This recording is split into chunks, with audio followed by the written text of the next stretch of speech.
CMR ఇప్పుడు మరింత వైభవంగా విశాలంగా మన ఉప్పల్లో గ్రాండ్ రీఓపెనింగ్ 28 మార్చ్. చూడండి ఎంత పెద్ద డివైడర్ అది. నేను అనేది అదే, నువ్వు వేయాల్సిన చోట వెయ్యి, నీకు కాదన్నావు. అవసరం లేని చోట ఎందుకు వేస్తున్నావు అంటే ఈ బిల్లలు అంటిస్తున్నారు చూడండి అన్న, ఇవన్నీ కూడా వీళ్ళ మనుషులు. బిల్లలు కానీ ఫుట్పాత్ మీద టైల్స్ కానీ మొత్తం వీళ్ళ మనుషులు. ఇప్పుడు ఇది మనం ఏదైతే ట్రావెల్ చేస్తున్నాం ఇదంతా కూడా గత ప్రభుత్వంలోని టీడీపీ గవర్నమెంట్లో 2019 లోపు వేసిన రోడ్డు. దానికి జస్ట్ ఇతను డివైడర్స్ పెట్టించి దానికి బిల్లలు అంటించాడు. బిల్లలు మీన్స్ బిల్లలు అవన్న ఆ బిల్లలు కూడా ఒక్కటి ఓడడం మొదలు పెడితే బిల్లలు అన్ని ఇంకా అలా ఊడుకుంటూనే వెళ్ళిపోతాయి.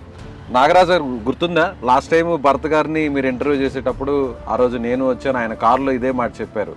అంటే ఇక్కడ డివైడర్ గ్రానైట్తో నేను వేశాను స్టోన్స్తో, అది సీఎం గారు నచ్చి తాడేపల్లిలో కూడా ఇలాంటి మోడల్లోనే వేయించుకున్నారు అని చెప్పారు. అదే మార్గాన్ భరత్ గారు ఒక విజన్ నచ్చి అంత మంచి కార్యక్రమాన్ని జగన్మోహన్ రెడ్డి గారు మెచ్చి నచ్చి అక్కడ తాడేపల్లిలో చేయించుకుంటే మన ఆదిరెడ్డి వాసు గారు మాత్రం దాన్ని తప్పు పడుతున్నారు. మరి ఎందుకో నాకు అర్థం కావడం. ఆడి బొందన్న అదేమీ కాదు.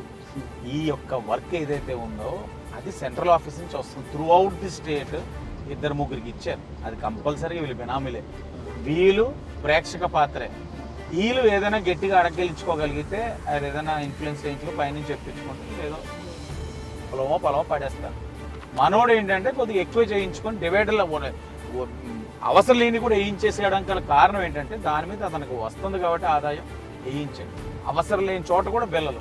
వాళ్ళ ఇంట్లో మా ఇంట్లో ఎవరు కాంట్రాక్టర్లు లేరు, ఏమీ లేరు, ఎవరు లేరు. మార్గాని సురేష్ ఎవడు ఇప్పుడు ఆఫీస్ లో ఉంటున్నాడు. రాజమండ్రిలో ఏ వర్క్ చేసినా మార్గాని సురేషే, ఏ కాంట్రాక్ట్ చేసినా మార్గాని సురేషే. భరత్ గారు ఇక్కడ వేస్తాడు, అక్కడ ట్రైన్ కట్టమంటే ఇక్కడ కడతాడు. గట్టిగా మాట్లాడడానికి ఎస్సీ పనిచేయడు, కమిషనర్ పనిచేయరు. భరత్ గారికి సురేష్ ఏమవుతారు? మార్గాని సురేష్ అన్న వ్యక్తి భరత్కి అన్నయ్య అవుతాడు. వాళ్ళ పెద్దనాన్న కొడుకో ఏదో మొత్తానికి అక్కడే ఉంటాడు ఆఫీస్ లో. కార్పొరేషన్ లో వర్కులన్నీ అతని చేతిలో నడుస్తున్నాయి. ఏ కాంట్రాక్ట్ బిల్లు రావాలని అతని చేతిలో ఉంది. ఈ కాంట్రాక్ట్ బిల్లు ఇవ్వద్దంటే అయిపోద్ది. అన్ని వర్కులు అతనే, లేకపోతే అతను తీసుకోవడం, సబ్లీస్ ఇచ్చుకోవడం కూడా. మీరు కార్పొరేషన్ ఆన్ రికార్డు చూసుకోండి, ఏ కాంట్రాక్ట్ చూసినా మార్గాని సురేష్. మరి నా మనుషులు లేరంటే శ్రీరంగ నీతులు చేసే అన్ని ఆ పనులు అదే ఆ పనులే. సరేనండి.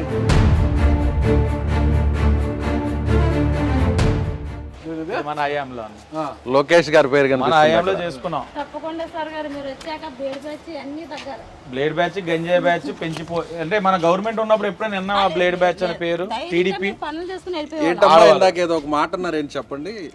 ఏదో బ్లేడ్ ఏదో అన్నారు. అదే బ్లేడ్ బ్యాచ్ రోడ్డు మీద పనిలోకి వెళ్ళాలంటే కొద్దిగా భయం వేస్తుంది సార్ గారు. ఏది రాత్రి కాడన్నా ఎవరికైనా గొప్పకొని వెళ్ళాలనుకోండి. 2019 టీడీపీ వరకు ఎప్పుడైనా విన్నావు ఆ పేరు ఊర్లో? లేదు సార్. ఏంటంటే మా మగవాళ్ళు ఎవరైనా సరే ఆటోడు కూడా భయపడిపోతున్నారు. ఆటో ఎక్కడికైనా రమ్మన్నారు రావడానికి. తెలుస్తున్నాయి ఇది వరకు. ఇప్పుడు ఈ 2 నెలలు బట్టి అసలు ఏం మాట్లేదు. బాగా కాముగా అయిపోయింది. దేవుడి దేవాళ్ళు అలాగే అయిపోతే గొడవ లేదు. ఎలక్షన్ కోడ్ వచ్చేసింది. అది సంగతి నాకు తెలియదు సార్. వాళ్ళకి తెలియదు కదన్నా. వీళ్ళందరూ పక్క పక్కన ఉంటారన్న. ఇక్కడి నుంచి ఇక్కడికి వెళ్ళాలన్నా భయమేనన్నా. ఊరు నిండా బ్లాక్ అవుట్స్ ఉంటాయి. అక్కడే వాళ్ళ అడ్డా, ఆ చీకటి ప్రదేశం వాళ్ళ అడ్డా. వాళ్ళకి గంజాయి సరఫరా ఊర్లోనే జరుగుతుంది.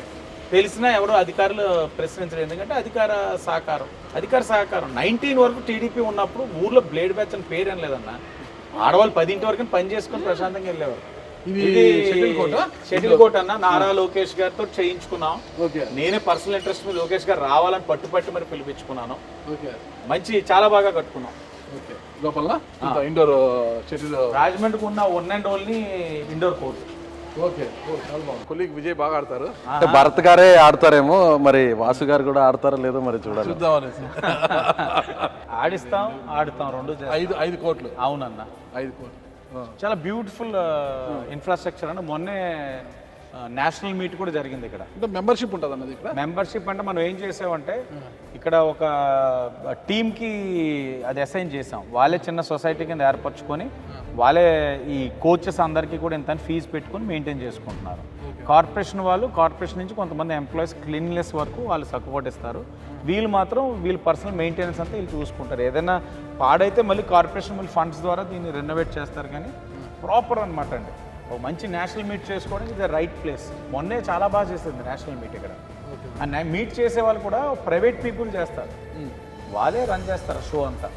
ఒక మంచి ఆఫీస్ ఉంది, స్టోర్ రూమ్ ఉంది, లైఫ్ బయట ఫ్రెష్ వాళ్ళు జస్ట్ ఏమంటే వార్మప్ చేసుకోవడానికి కూడా మంచి స్పేస్ ఉంది. అంటే మీరు అనేది భరత్ గారే కాదు, మేము కూడా ఇలాంటి స్టేడియంస్ కట్టామని చూపించే భర్త్ కట్టింది ఏముందండి? తినంటారా? ఏం కట్టాడు అన్న? ఏమి కట్టలా. హ్యాపీ స్ట్రీట్ లో ఓపెన్ ప్లేస్ లోనే షటిల్ ఆడుతున్నారు. బాగా ఆడుతున్నారండి, బాగా ఆడతారు. షటిల్ ఆడతారు, దాని తర్వాత షటిల్ 5 నిమిషాలు ఆడిన తర్వాత ఆడు ఇంకా ఆడతారు. చూసారు కదా, ఇంత పెద్ద అయినా అంటున్నారు కదా మమ్మల్ని ఆడుకుంటున్నారండి ఇక్కడ అని. అన్న ఇది అనేది ఏదైనా చేస్తే లాంగ్ రన్ ఒక దూరదృష్టితో చేయాలి. ఈరోజు మేము ఇక్కడ పెట్టినప్పుడు ఆ రోజు జస్ట్ ఇక్కడ లోకల్స్ వాడారు. ఈ రోజు ఒక నేషనల్ మీట్ అవుతుందంటే ఏ స్థాయికి వచ్చింది రాజమండ్రి. ఆ నేషనల్ మీట్ అయినప్పుడు ఎంతమంది వచ్చి హోటల్స్ బుక్ అవుతాయి, F&B బిజినెస్ పెరుగుద్ది, ట్రాన్స్పోర్ట్ పెరుగుద్ది. అంటే రోడ్ల మీద ఆడకూడదు, ఇలా ఇండోర్ స్టేడియంలో ఆడాలి అని చెప్పే ప్రయత్నమా? అంటే స్పోర్ట్స్కి ఒక ప్రాపర్ ఇన్ఫ్రా అనేది మనం ఇవ్వాలి. ఆ ఇన్ఫ్రాస్ట్రక్చర్ కల్పించడం అన్నది మన బాధ్యత. కల్పించినప్పుడు ఏముంటుంది అంటే ఇదిగో వచ్చి రోడ్ల మీద సరదాగా ఆడుతారు. వాళ్ళకి ఎందుకు ఆడుతున్నారు కూడా వాళ్ళకి తెలియదు. అక్కడ ఏదో వచ్చి ఆడాలనుకుంటున్నారు అంతే. అలాగా ఇప్పుడు ఆడాలని, ఆ స్పోర్ట్లో ఎదగాలని, ఒక స్పోర్ట్స్ మ్యాన్ కింద ఎదగాలన్నది చాలామందికి ఉంటుంది కళ. వాళ్ళకి ఏంటి ఒక ప్రాపర్ ఇన్ఫ్రాస్ట్రక్చర్ ఉండాలి. అది మనం టీడీపీలో సపోర్ట్ చేసాం. టెన్నిస్ అక్కడ ఇచ్చాం, షటిల్ ఇచ్చాం, స్కేటింగ్ రింగ్స్ ఇచ్చాం. అంటే మీరు లాంగ్ విజన్ తో చేస్తున్నారు, ఆయనకి అసలు ఎలాంటి విజన్ లేదంటే షార్ట్ టర్మ్ బెనిఫిట్స్ తను ఏదైతే చేస్తాడో దాంట్లో తనకి ఇమీడియట్ ప్రాఫిట్ ఏదొస్తుందో అది చేస్తున్నాడు. లాంగ్ టర్మ్ అయితే ఏది లేదు. అంటే దీంట్లో ఎక్కడ ఏం కమిషన్ లేవంటారా? మీరు కట్టిన టైంలో కట్టేసాం, అసోసియేషన్కి ఇచ్చేసాం, వాళ్ళు అది పెట్టుకుంటారు అంతే. వెండర్ అంతా ఆన్లైన్ కదా, కట్టే సమయంలో మీకేం కమిషన్ లేదా? 25 అంటున్నారు, అంతా ఆన్లైనే కదన్న. దీంట్లో ఇంకేముంటుందని అంటే ఆన్లైన్, వాళ్ళు చేసి ఆఫ్లైన్. అంటే కక్కుర్తి పడేంత అవసరం మనకు లేదు కదన్న. ఓకే, మనకు అంత అవసరం లేదు. ఉందంటారా? నాకు ఏదైనా సోషల్ మీడియాలో అన్నెసరిగా ఖర్చులు పెట్టి బూస్టప్ చేసి ఒక 30 మంది టీం పెట్టుకొని ఇవన్నీ చేస్తే ఖర్చులు పెరుగుతాయి. మాకు అలాంటి అవసరాలు లేవు. మా పని ప్రజల్లోనే. నీకు ఎవరు చెప్పారు? వచ్చేసావు అప్పుడే, ఫోన్ చేసి జాగ్రత్త చెయ్యి. ఎవరమ్మా ఆయన? మా ఆదిరెడ్డి వాసు గారండి. వాసు గారు చాలా గట్టిగా చెప్తున్నారే. ఆదిరెడ్డి వాసు గారండి మా గుండెకాయ ఆయన, అంతేనండి, ఇంకేం చెప్పలేదు. ఎందుకంత అభిమానం? ఎందుకంటే అండి దేనికి ఒక్క విషయం ఎవరి గురించి కూడా ఇంత కూడా ఆశపడరండి ఆయన. మా కష్టాన్ని నేను అక్కడికి వెళ్ళి పడిపోయాను ఇందులో పని తీసేసాక. నీకు వచ్చిన భయం లేదు లక్ష్మి, నేను ఉన్నదని పని కట్టారండి. మమ్మల్ని నిలబెట్టింది ఆయనండి. నా బిడ్డకు బాగోలేదు మా నాన్నకి, అప్పుడు కూడా మాకు చాలా విధాలుగా సాయం చేశారండి. మీరు ఏ కష్టం అంటే ఆ కుటుంబం దగ్గరికి, ఆ ఇంటికి వెళ్తే ఎవరికైనా అందరిని ఒక్కో చేట కూర్చోబెడతాం.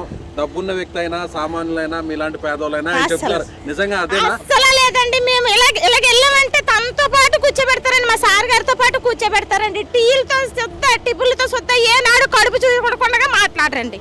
ఇది ఖచ్చితం అండి. మా వాళ్ళందరూ మేము మా వాళ్ళే కదండి. మా కంపోస్ట్ లో ఈయన పేరు చెప్పారంటే కాళ్ళ మీద పడిపోయే వాళ్ళేనండి మా వాళ్ళందరూ. వాసులో అంత బలం ఉందా? జనంలో అంత బలం ఉందా? వాసు గారికి ఉందండి, ఉందండి. లేడీస్ లో బలం ఉందా? ఖచ్చితంగా ఉందండి. ఓకే అమ్మా. ఖచ్చితంగా. ఏంటి వాసు గారు, ఇది ప్రీ ప్లాన్ గా చేశారా లేదంటే నేచురల్ గానే వచ్చారా? ఫోన్ తీసుకొని ఏ టైం చేసింది ఆవిడగానే చూడండి, ఆవిడ ఎప్పుడు వచ్చిందో చూడండి. రైట్, మరి చూద్దాం ఎలక్షన్ లో ఈ ప్రభావం ఎంత మేరకు ఉంటుందో మరి చూద్దాం. మరి సుమన్ టీవీలో మీ పర్సనల్ అండ్ బిజినెస్ ప్రమోషన్స్ కోసం కింది నెంబర్ కి కాంటాక్ట్ చేయండి.